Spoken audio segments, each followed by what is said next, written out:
معزز سامعین، السلام علیکم۔ آج جو کہانی آپ کی پیش خدمت ہے اس کے مصنف موپساں ہیں۔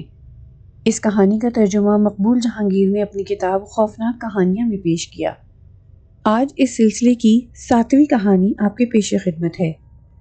آپ سب سے گزارش ہے کہ میری ویڈیوز کو زیادہ سے زیادہ لائک اور شیئر کر کے میری حوصلہ افزائی کیجیے تاکہ میں اسی طرح اچھی کہانیاں آپ کی خدمت میں پیش کر سکوں۔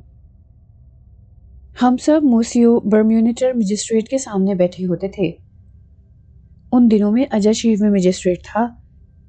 یہ چھوٹا سا خوبصورت قصبہ ساحل سمندر پر ایک اونچے پہاڑ کے دامن میں واقع ہے۔ یہاں مجھے ان جرائم کی سماعت کرنی پڑتی تھی جو خاندانی نزاعات کے باعث وجود میں آتے تھے۔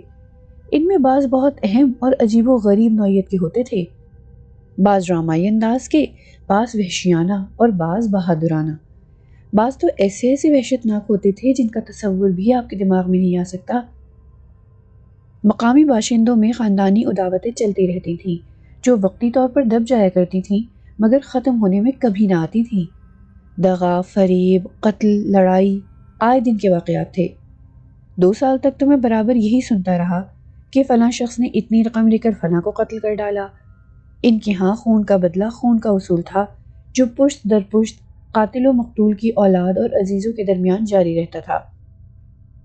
جوانوں، بوڑھوں اور بچوں کے کٹے ہوئے گلے دیکھتے دیکھتے میں تنگ آ گیا اور قتل و خون ریزی کے واقعات سنتے سنتے پریشان ہو گیا۔ ایک مرتبہ میرے علم میں یہ بات آئی کہ یہاں ساحل سمندر پر کوئی انگریز ایک مختصر سا بنگلہ کرائے پر لے کر کئی برس سے اقامت پذیر ہے۔ وہ قصبے کے لوگوں سے بالکل الگ تھلگ رہتا تھا، نہ کبھی بستی میں آتا نہ کسی سے بات کرتا۔ اس کا معمول تھا کہ بلا ناغہ الصبح بندوق اور ریوالور لے کر جنگل کی طرف نکل جاتا اور 2-3 گھنٹے شکار میں گزارتا یا مچھلیاں پکڑنے سمندر کے کنارے جا بیٹھتا۔ باقی تمام دن گھر میں قید رہتا تھا۔ اس عجیب رویے کی وجہ سے قصبے کے لوگ اس کے متعلق طرح طرح کی چہمگوئیاں کرتے تھے۔ بعض کا خیال تھا کہ وہ کوئی عظیم المرتب انسان ہے جو سیاسی وجہ کی بنا پر اس طرف آ نکلا ہے۔ بعض کہتے تھے کہ وہ مجرم ہے اور کوئی سنگین جرم کر کے یہاں روپوش ہو گیا ہے۔ غرض جتنے منہ اتنی باتیں۔ مجسٹریٹ کی حیثیت سے میرا فرض تھا کہ اس کی نقل و حرکت کی بابت معلومات حاصل کروں، لیکن کوئی قابل اعتراض بات معلوم نہ ہو سکی۔ اس شخص نے اپنا نام جان ریڈل مشہور کر رکھا تھا۔ اس کے پاس ایک فرانسیسی ملازم تھا جسے وہ مارسیسل سے اپنے ہمراہ لایا تھا۔ نووارڈ کے متعلق افواہوں میں روز بروز اضافہ ہی ہوتا جا رہا تھا اور تان اس پر ٹوٹتی تھی کہ وہ ہے ضرور کوئی خطرناک قسم کا بندہ۔ بہر صورت حقیقت حال پر سے پردہ اٹھانے کی خاطر میں نے اس سے براہ راست رابطہ پیدا کرنے کی ضرورت محسوس کی۔ اس کے لیے یہ تدبیر نکالی کہ جس نواح میں وہ شکار کھیلتا تھا میں بھی اس کے قریبی علاقے میں شکار کھیلنے جاؤں۔ کئی بار راستے میں اس سے مٹبھیڑ بھی ہوئی اور ہم ایک دوسرے سے خاصے روشناس ہو گئے، مگر میں چاہتا تھا کہ کسی تقریب میں اس سے مل کر بات چیت کروں۔ زیادہ دن نہ گزرے تھے کہ اس کا موقع بھی آ گیا۔ ایک مرتبہ وہ ایک تیتر پر نشانہ باندھ رہا تھا۔ میں نے جلدی کر کے پہلی بندوق چلا دی۔ تیتر زخمی ہو کر پھڑکنے لگا اور میرا شکاری کتا دوڑ کر اسے میرے پاس اٹھا لایا۔ نووارڈ اس تمام عرصے میں میری طرف تکتا رہا۔ میں تیتر لے کر اس کے پاس پہنچا اور اپنی غلطی کی معافی مانگ کر اسے پیش کر دیا۔ اس نے شکریہ کے ساتھ میری حقیر نظر قبول کر لی۔ وہ ایک قوی ہیکل آدمی تھا، کافی اونچا قد، داڑھی اور سر کے بال سرخ تھے۔ انگریزوں کی خوش مزاجی کے برخلاف وہ ہنسمکھ اور اچھے اخلاق کا تھا۔ ہمارے درمیان مراسم قائم ہو گئے۔ شکار میں آتے جاتے کئی دفعہ بات چیت کا اتفاق ہوا۔ ایک دن جب میں اس کے بنگلے کے سامنے سے گزر رہا تھا، وہ صحن کے باغیچے میں کرسی پر بیٹھا ہوا پائپ پی رہا تھا۔ میں سلام کر کے آگے بڑھنا ہی چاہتا تھا کہ اس نے مجھے بنگلے میں آنے کی دعوت دی۔ میں تو اسی وقت کی تلاش میں تھا، بے تکلف چلا گیا۔ نووارڈ میرے ساتھ بڑے اخلاق سے پیش آیا۔ فرانس اور کارسیکا کی نسبت گفتگو کرتا رہا۔ اس نے کہا کہ یہ دونوں ممالک خصوصاً ان کے ساحل مجھے بہت پسند ہیں۔ میں سلسلہ کلام کو یہاں تک لے آیا کہ اس کی زندگی کے دلچسپ واقعات اور پسندیدہ مشاغل پر کئی سوالات کر ڈالے۔ وہ کسی ہچکچاہٹ کے بغیر میرے ہر سوال کا جواب دیتا رہا۔ اس نے کہا کہ میں افریقہ، ہندوستان اور امریکہ کے کئی سفر کر چکا ہوں۔ پھر ہنس کر بولا کہ مجھے اپنی زندگی میں کئی اہم حادثات سے دوچار ہونا پڑا۔ میں نے شکار کی بات چھیڑی۔ اس نے دریائی بچھڑے، شیر، ہاتھی اور گوریلا کے شکار کے قصے اور ان کی بہت سی خصوصیات بیان کی۔ میں نے کہا، یہ سب بڑے خوفناک جانور ہیں۔ اس نے جواب میں کہا، جی نہیں، مجھے تو انسان ان سب سے زیادہ خوفناک ثابت ہوا۔ یہ کہتے کہتے وہ قہقہہ مار کر ہنس پڑا اور بولا، میں نے زیادہ تر انسان ہی کا شکار کیا ہے۔ اسی زمن میں وہ اپنے ہتھیاروں کی باتیں کرتا رہا۔ وہ مجھے اپنے ڈرائنگ روم میں لے گیا، وہاں کئی ساختی بندوقیں دکھائیں، ان کی مار اور دوسری خوبیاں بیان کرتا رہا۔ کمرے کے دروازوں پر سیاہ ریشمی پردے پڑے ہوئے تھے، جن پر کڑھے ہوئے بڑے بڑے سنہرے پھول باہر کی روشنی سے چمک رہے تھے۔ اس نے بتایا کہ یہ جاپانی صنعت ہے۔ کمرے کی یہ غیر معمولی چیز نے اچانک میری نگاہیں اپنی طرف کھینچ لیں۔ یہ دیوار میں لگا ہوا لکڑی کا ایک بڑا سا تختہ تھا، جس کے وسط میں سرخ مخمل کے ایک چوکور ٹکڑے سے کوئی بے ہنگم سیاہ چیز آویزاں تھی۔ قریب جا کر دیکھنے سے پتا چلا کہ ایک انسانی ہاتھ تھا۔ میں نے خیال کیا کہ اس کو کسی عجوبہ وصف کی وجہ سے یہاں رکھا گیا ہے۔ پھر یہ بھی ذہن میں آیا کہ اس صورت میں اسے صفائی اور تیاری کے بعد لگانا چاہیے تھا، مگر ایسی کوئی بات نہیں تھی۔ ہاتھ سوکھ کر سیاہ ہو رہا تھا، ناخن زرد پڑ گئے تھے، خون جم جانے سے رگیں سیاہ لکیریں نظر آتی تھیں۔ ہاتھ پاں پر سے کاٹا گیا تھا، اس جگہ بھی جمع ہوا خون موجود تھا۔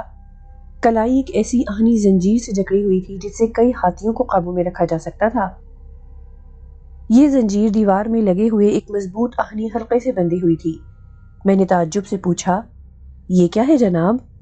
اس نے جواب دیا، یہ میرے ایک انتہائی خوفناک دشمن کا ہاتھ ہے۔ اسے میں امریکہ سے اپنے ساتھ لایا ہوں۔ اس کو میں نے خنجر سے کاٹا تھا، پھر ایک چھرے سے کھال جدا کی، اس کے بعد متواتر 8 روز تک دھوپ میں خشک کرتا رہا۔ یہ میری کاریگری کا ایک عمدہ نمونہ ہے۔ میں نے اسے اجازت لے کر ہاتھ کو ٹٹول کر دیکھا۔ اس حالت میں بھی وہ کسی دیو پیکر انسان کا ہاتھ معلوم ہوتا تھا۔ انگلیاں بہت لمبی تھیں، جن پر کہیں کہیں کھال چمٹی رہ گئی تھی۔ مجموعی حیثیت سے ہاتھ بہت ڈراؤنا ہو گیا تھا۔ میرے دماغ میں مان یہ بات آئی کہ یہ کسی زبردست انتقام کی یادگار ہے۔ میں نے کہا، یہ ہاتھ کسی بڑے طاقتور آدمی کا معلوم ہوتا ہے۔ اس نے جواب دیا، یقیناً، مگر میں اس سے زیادہ طاقتور ثابت ہوا۔ اور اسے زنجیر میں کیوں جکڑ رکھا ہے آپ نے؟ زنجیر تو اس کے لیے بہت ہی ضروری چیز ہے، اس نے کہا۔ میں نے اس کی یہ بات مذاق سمجھی اور کہا، آپ اسے زنجیر پہنائیں یا نہ پہنائیں، وہ جا کہاں سکتا ہے؟ اس نے بڑی سنجیدگی سے جواب دیا، یہ نہ کہیے، اس قید و بند پر بھی وہ ہمیشہ بھاگ جانے کی کوشش میں لگا رہتا ہے۔ میں نے خیال کیا کہ یا تو وہ مذاق کیے جا رہا ہے یا اس وقت کچھ بہک رہا ہے۔ اس کمرے میں نے یہ بھی دیکھا کہ کئی بھرے ہوئے ریوالور مختلف جگہوں پر رکھے ہوئے ہیں، جس سے یہ اندازہ ہوا کہ اسے اپنی جان کا خطرہ لگا رہتا ہے۔ اس کے بعد کئی مرتبہ میں اس سے ملنے گیا۔ قصبے کے لوگ بھی اس سے مانوس ہو چکے تھے۔ اس طرح 1 سال گزر گیا۔ نومبر کی آخری تاریخوں میں ایک دن صبح تڑکے میرے ملازم نے نیند سے بیدار کر کے مجھے اطلاع دی کہ رات میں کسی نے جان رویل کو قتل کر دیا ہے۔ آدھ گھنٹے کے اندر اندر میں کمشنر اور انسپکٹر پولیس کو ہمراہ لیے بنگلے پر پہنچ گیا۔ نوکر غم اور خوف کے مارے دروازے میں کھڑا ہو کر زار و قطار ہو رہا تھا۔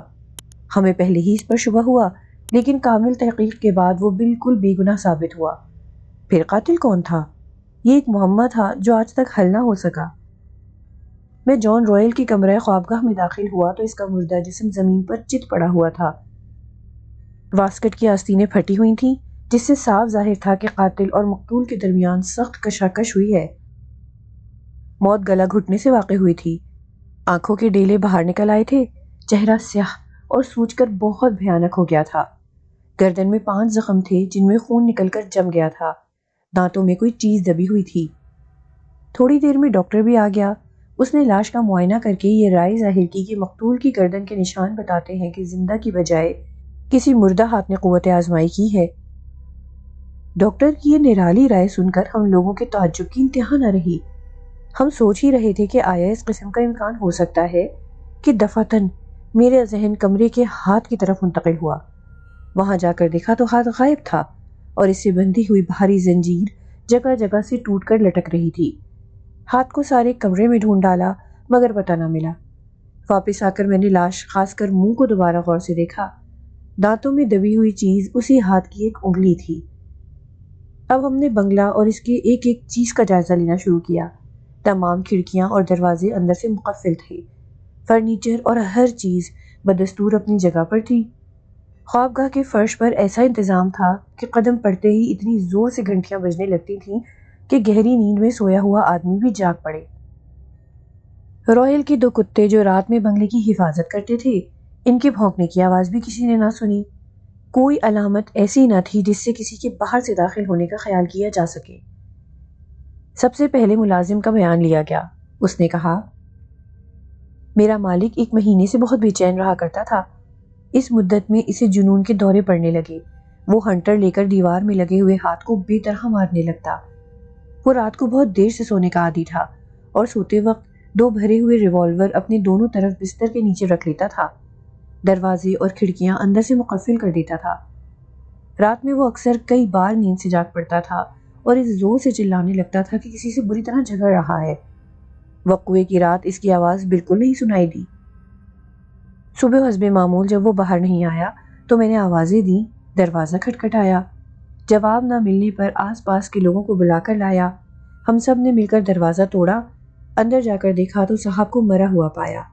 بنگلے کی سب چیزیں موجود تھیں، صرف وہ ہاتھ غائب تھا۔ مجھے کسی پر شبہ نہیں۔